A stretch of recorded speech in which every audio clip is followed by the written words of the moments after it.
Organic, ito naman po ngayon yung kinukuha ko, yung mga maliliit na kahoy para po sa beddings sa ilalim po ng aking mga compost bin. Ito po.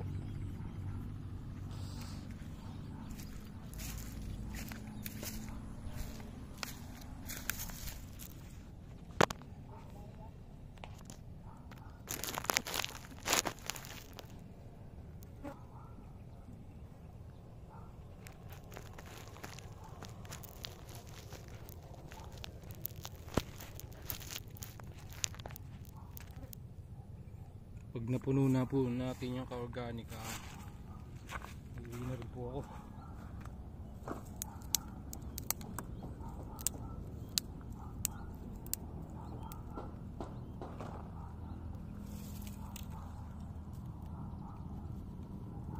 Sabi po ng aking mga mentor, gamitin kung ano lang ang nasa paligid. So ito po, medyo work intensive lang, labor intensive lang talaga yung organic farming, pero sabi ko naman po sa inyo, worth it, kasi talagang kumbaga na-exercise yung katawan mo. Kaya nito ginagawa ko para meron ako nag-exercise, tapos alam ko na matataba yung magiging pananim ko pagka nagkaroon ako ng magandang lupa, mga ka-organic. So unang-una po talaga sa pagtatanim, kahit naman po yung mga gumagamit ng fertilizer, sila po talaga ay nagsa-soil preparation. Di po ba, binubungkal nila, diba? Tapos nilang bungkalin, lalagay sila ng pataba. Iba sabog tanim, iba pataba muna. Pero tayo po gagawin, ginagawa ko bukod sa ka-organic, bukod sa pagiging organic po yung aking mga tanim, mga organic, ay regenerative farming po yung ginagawa.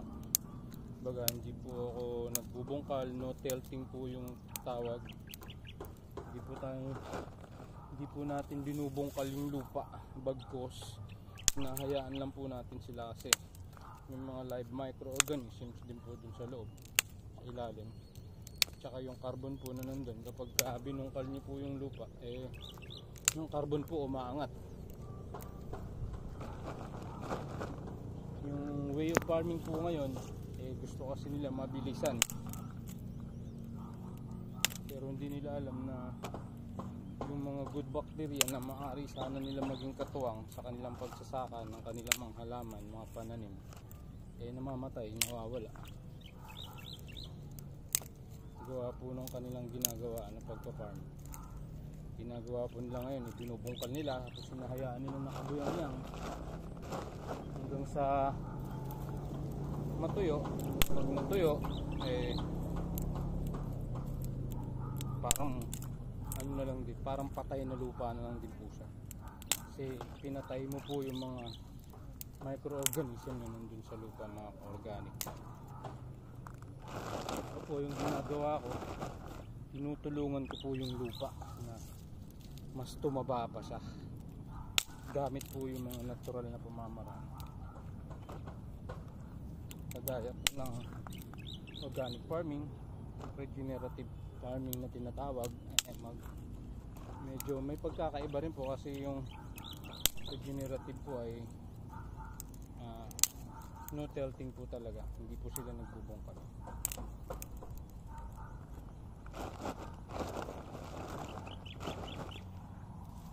Pag nakuha po natin to lahat, mga ka-organic, uwi na rin po ako.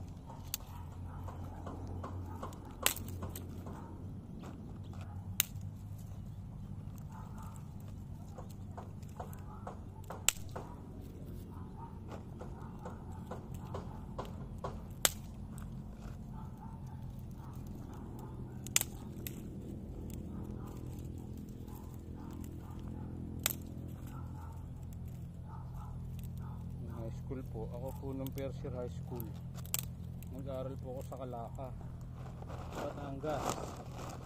Doon po, meron po kami sariling plot na inaalagaan ng tatay mga kung ano-anong gulay.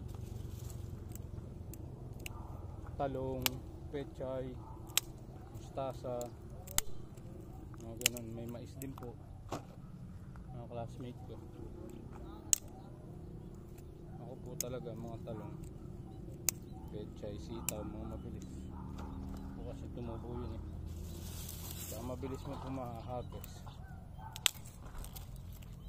mabilis mo pong mapakinang nabangan. So ganito po yung routine ko kapag nangunguha ng mga materials. Dito lang po ako sa loob ng subdivision namin. Maraming salamat kay Bilyar kasi hindi na ako lumalayo.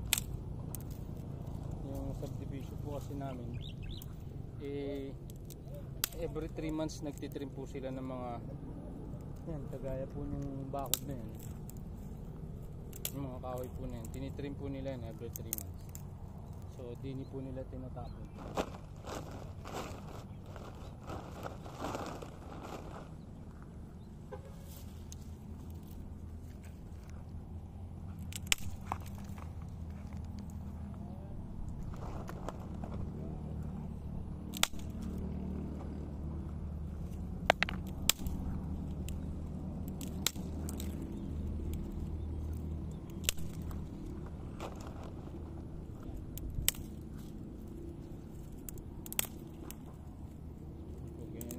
Organic, ganito lang po yung pinaka-exercise ko.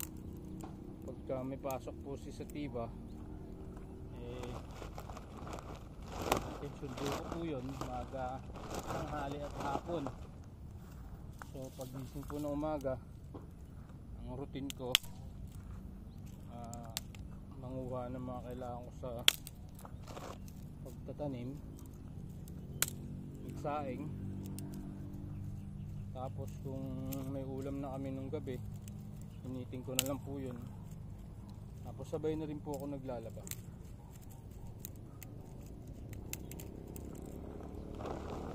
Ito po yung aking misis ay ang trabaho po niya ay panggabi.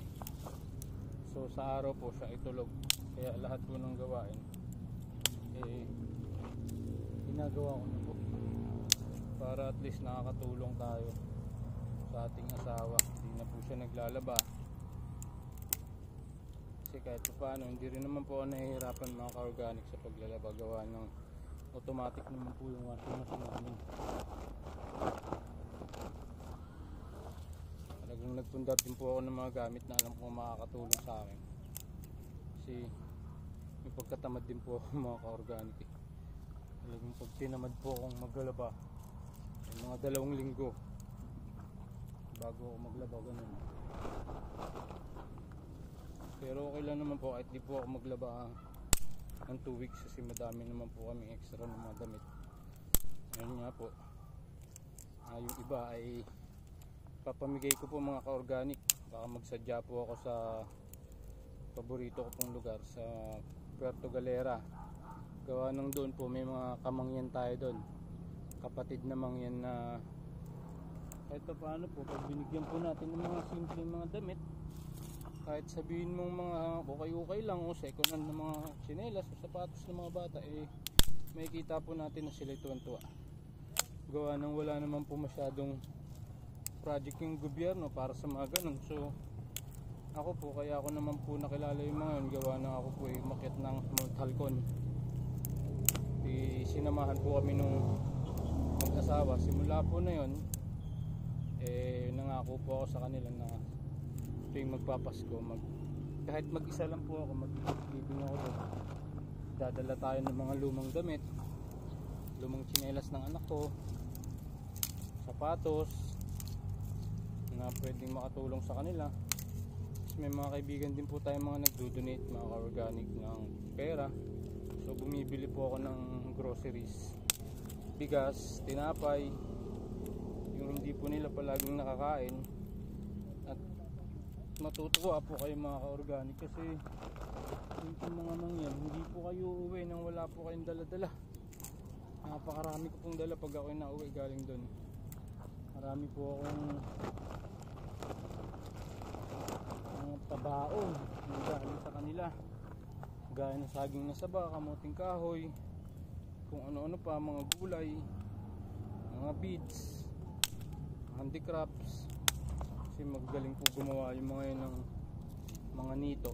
Kaya alam po last year nung pumunta ako doon, wala pong gawa ng sobrang init, nasunog daw po yung mga pananim nila. Subukan po natin ngayong December ka-organic bago po magpasko. Punta po ako doon para maghatid ng konting mga bayo, damit pala, para po dun sa mga kabataan. Maliit lang po yung community na yun na organic. Sila po yung mga hindi sumama dun sa SM group na mga mangyan, kasi meron din po mga mangyan dun na talagang ano na po sila, kumbaga anong tawag sa kanila, makabagong mga mangyan, mga makabagong mga katutubo.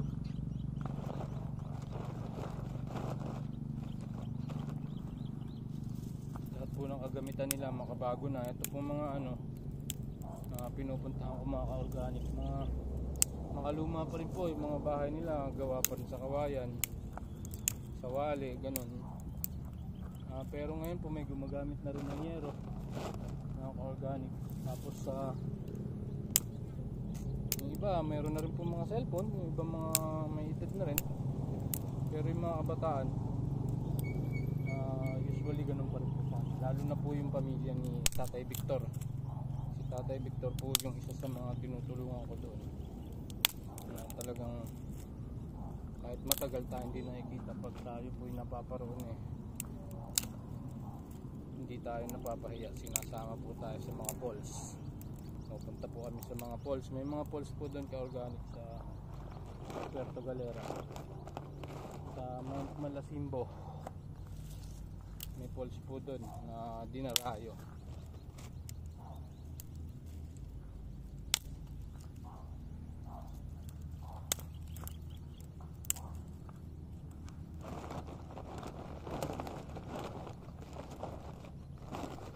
Kailangan ko po kasi itong mga kahoy para sa beddings, para habang nabubulok po yung mga nasa ibabaw, ito naman magiging lupa. Babalik po ulit ito sa pagiging lupa. Ito mga kahoy na to, lahat po tayo babalik sa pagiging lupa. Pag ako po yung namatay, hindi decompose, lupa rin po ako. So lahat po tayo ay babalik sa lupa. Kaya ang gagawin po natin, namatay tayo, huwag tayong magpapasunog, huwag tayong papayag na maging abo kayo, kasi sayang naman yung mga kinain, yung mga masasarap. Napakataba na ng katawan nyo, napaka sustansya na ng katawan nyo, tapos magpapasunog lang kayo, useless. So sana maging batas dito yung dinidecompose na rin yung tao, kasi masyado na pong maraming sementeryo. Tapos yung sementeryo po mga ka-organic, pansin nyo, lahat kalbo, mainit, walang mga puno.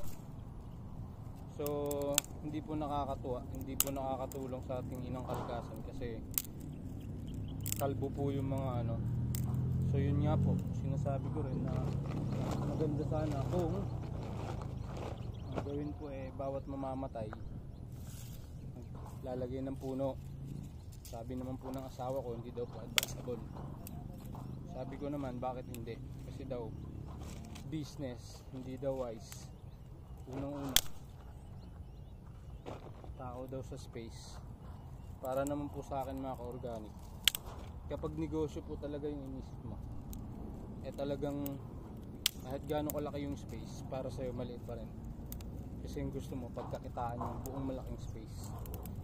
Pero kung talagang gusto mo po, kung gugustuhin talaga natin, kahit maliit lang, pwede tayong makapagtanim, pwede tayong makatulong sa lupa para maging mataba ulit, para mag-generate ulit sila ng masustansya mga gulay, makapag-harvest ka po ulit ng magandang quality. At plano ko po mga organic, itong pagtatanim ko na to, papamigay ko po yung mga iba ko pong harvest pag sobra-sobra. Iba naman po, ibibenta ko rin para kahit pa paano matuwa naman po yung asawa ko, may ini-income pala sa pagpa-farm.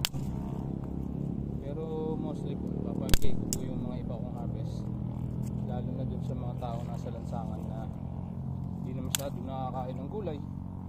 Puro na lang sila abang ng burger, spaghetti, karne. Hindi na sila nakakain ng isda.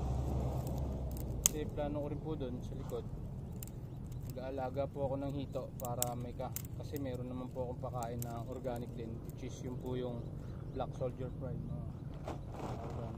Yung black soldier fly po, sos, napakadami pong maitutulong sa atin kung tutusin lang. Ang kakaibang langaw mga ka-organic, ito po yung langaw na sobrang daming benefits.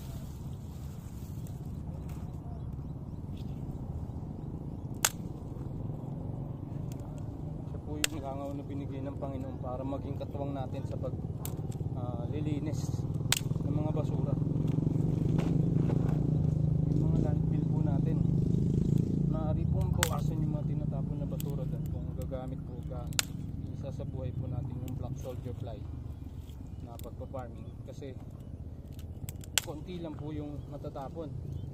Lahat po yung mga waste galing po sa mga restaurant, pwede po natin magamit. Aw!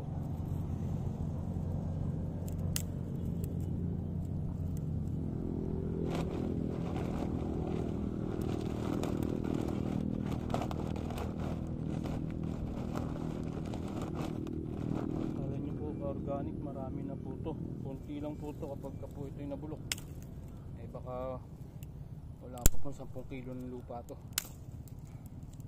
Kaya po kailangan kong samahan ng green, karton, cardboard, wala, mga food scraps, nabubulok po na gulay. Kaya po niyan, meron swerte ko po kasi napakababait po nung mga tindero-tindera dito. So ngayon po tinutulungan nila ako mag-ipon. Ginagawa, kinokolekta ko na lang, pupuntahan ko na lang po sa likod ng bahay nila, naka-organic.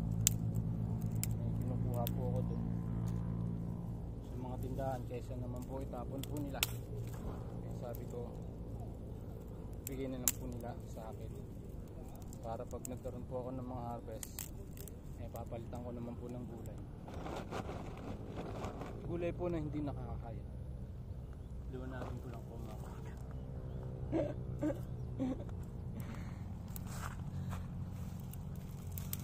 kasi bawal po yung gulay na nakakahay,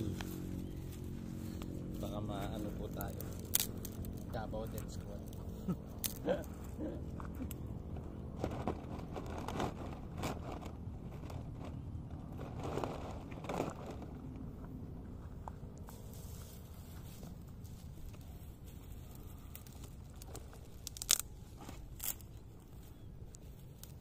Mga organic, ganito lang, niliitan nyo lang po para pagdating nyo dun, hindi na po kayo kung sakali man pong gagawin nyo, hindi na po doble trabaho. Dito pa lang pinutol-putol mo na para pagdating dun ilalatag na lang po natin mamaya. Kasi mga ka-organic, mag-harvest na naman po ako ngayon ng vermicast. Salandrahin ko na po yung mga nandun, tsaka yung mga uod natin. Kumustahin po natin sila ngayon kasi pangatlong araw na